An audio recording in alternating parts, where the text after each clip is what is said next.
Bonjour.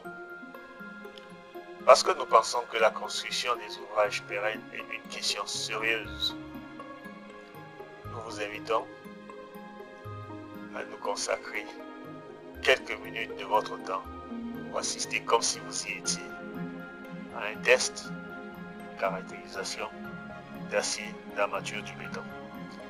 Car, à notre avis, il ne faudrait pas laisser au seul hasard le soin de décider que l'ouvrage que vous bâtissez passe à la postérité ou non. Les spécimens soumis au contrôle seront prélevés directement sur le chantier.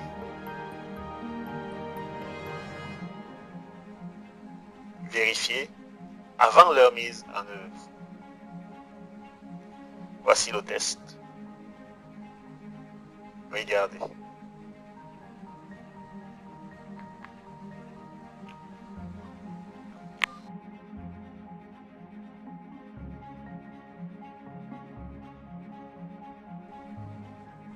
La première partie du test est dite élastique. Dans cette partie, le matériau se déforme en fonction de l'effort qui lui est soumis. Mais si l'effort est supprimé, le matériau retrouve sa forme initiale. Il se comporte de manière élastique. Ensuite de la phase élastique, on accède au palier de ductilité. Le palier de ductilité se caractérise par une sorte d'équilibre. La charge cesse quasiment d'augmenter, mais le matériau se déforme beaucoup. C'est à ce niveau de l'essai que l'on déterminera ce que l'on appellera le coefficient de ductilité du matériau concerné. Une fois le palier de ductilité dépassé, le matériau rentre en phase plastique. La phase plastification se caractérise par le fait que le matériau atteint sa contrainte maximale et amorce sa ruine, laquelle se traduit par une décroissance de l'effort,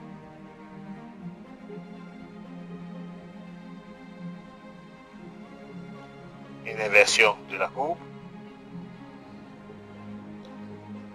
Vous verrez apparaître le point de striction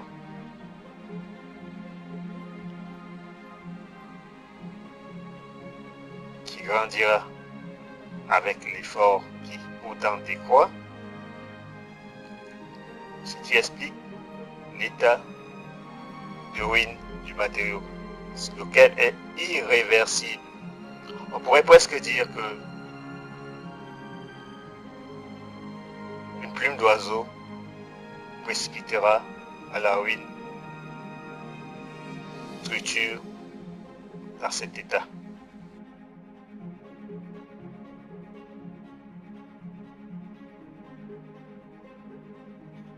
Un protocole est émis à la fin de ce test.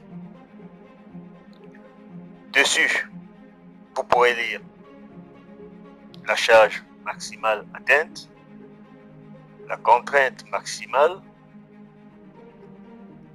la déformation à la rupture,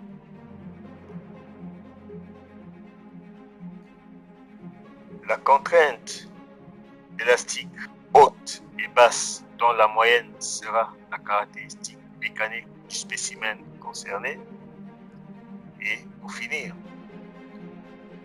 la courbe de comportement mécanique que vous avez déjà observée pendant le déroulement du test.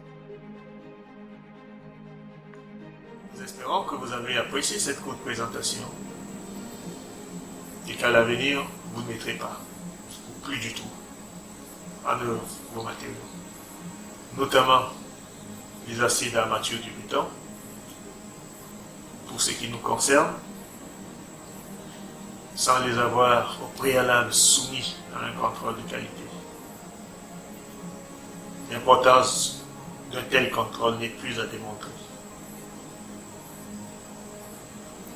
Vous pouvez également nous joindre.